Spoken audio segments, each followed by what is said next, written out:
July 20th, 2022, the night before the CPACC exam. I had to clear my office and remove or cover anything with screens in the room and stuff with words hanging on the walls. This is what my office looks like. This is the chair, and on top of it was a monitor that I covered with a blanket.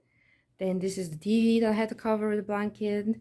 My work computer, because I'm facing this way. This is my personal computer where I'll be taking my exam. But behind me was my work computer, so I hid them and covered them since they don't like anything that's open. I don't know why they make you do that. I have cookies in case my blood sugar drops, which sometimes it does. Then I have this is my anxiety widget, water, hand cream. You need to show your ID, so I got my passport just in case. Tissues, cookies, and just a mouse and a keyboard. So, and of course the external camera is very important because they have to watch you through the whole test. Yeah, that's pretty much it. And this is the headset that is being used only for its microphone. That's why it's placed away from me and it's connected to the computer. My office looks very depressing.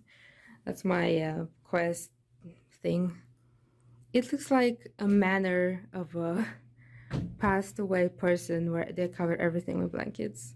I wonder if the Procter company does that on purpose just to make you sad. Alright, peace.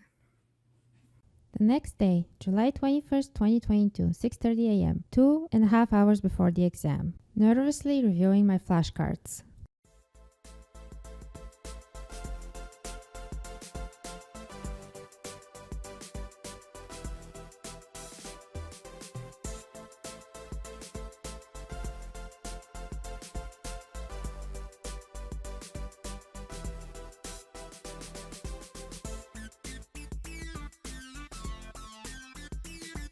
So after I reviewed my flashcards for what felt like an eternity, at 8 o'clock I sat in front of the computer and started brushing my hair and getting myself camera ready for the exam.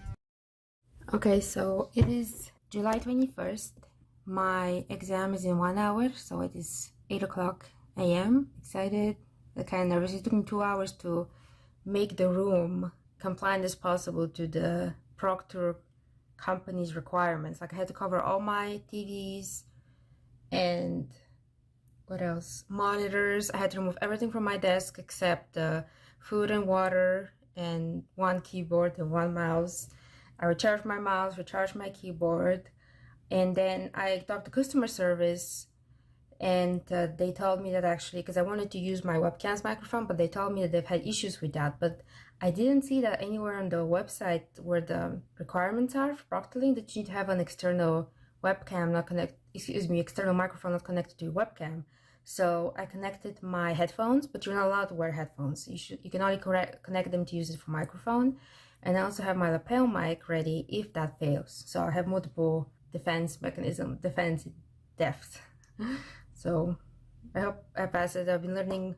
I woke up at 6 and I've been learning all morning. I've been playing YouTube videos about the topics that I'm learning. I think I'm the weakest at statistics and UDL. So I'm trying to memorize the principles, memorize statistics and laws. I've been learning about N301549, Section 508, ADA, or international treaties like the Marrakesh Treaty and the Equality Act of 2010 in Britain. So, yep, wish me luck. Okay, so I just finished the exam. I was given 3 hours and I finished it in 70 minutes. I didn't want to finish it so quickly. The things I knew, and the things I didn't know, I was trying to remove the outliers and do 50%.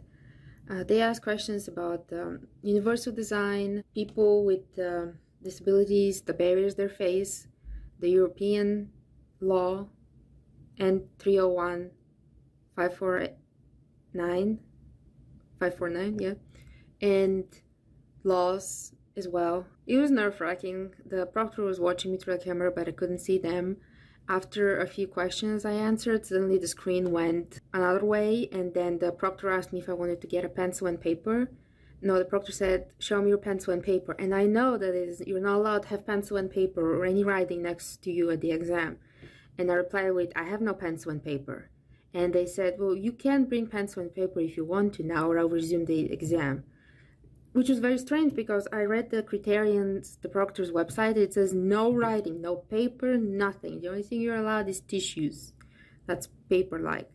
But I was like, what if they're making a trap if I bring a pencil and paper? Because it would be easier, you know, if I can draw or just doodle while I'm thinking. So I was like, no, we can just resume the exam. Because I thought maybe it was a trap because I didn't request any assistive technologies. The only thing I requested was 1 additional hour since English is not my first language. So I continued, and then suddenly the internet started having difficulties and I was panicked, but it says that the answers were saved, and if it says within 3 minutes, if you don't continue, I think contact Kryterion or something. But I didn't have a smartphone, I have no clock in my office, and when the Kryterion software launches, you know, it blocks off the time. Thankfully the internet fixed itself, and then I was able to continue, and hopefully I passed it. I got an email confirmation saying that I should get my results within 4, 6, or 8 weeks. I don't know why it doesn't show you the results right away, since it's a multiple choice exam. It makes no sense. It's bad for professionals too, because I want to know, okay, should I prepare for if I fail, should I prepare for the next window or not? Now I don't know. And they'll probably receive the result around my birthday, which is September. And then, what if I fail? It's going to be the worst birthday ever. Although I've had worse. But I was fairly confident, I think. If I fail it, I just take it again. You have to pay the fee again. It's like $100 cheaper, I think, or something. It's so expensive too. I had to pay almost $400 to take it.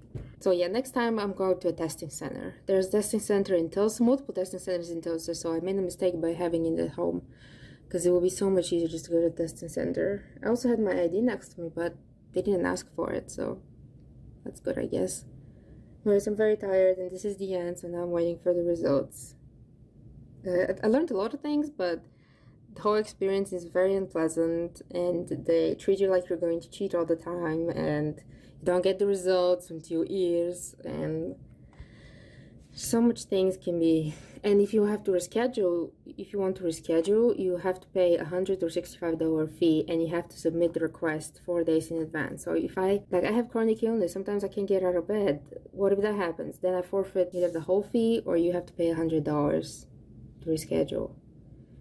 And if you don't show up, let's say you have to go to the ER and you don't show up, then you forfeit the whole fee. It's horrible. Oh, and if you have a spouse who works from home like you, tell them to take a few hours off while we do the exam, because... And basically here what I wanted to say was, if you have a spouse who works from home, tell them to take a few hours off while you do the exam. Otherwise, you may hear them over the walls while they're at work and can be distracting. I got the results after about 6 weeks. I had passed. Smiley face. Thank you for watching this video. Please don't forget to subscribe to my channel and like this video. You can find links to my courses in the description of this video. Thank you.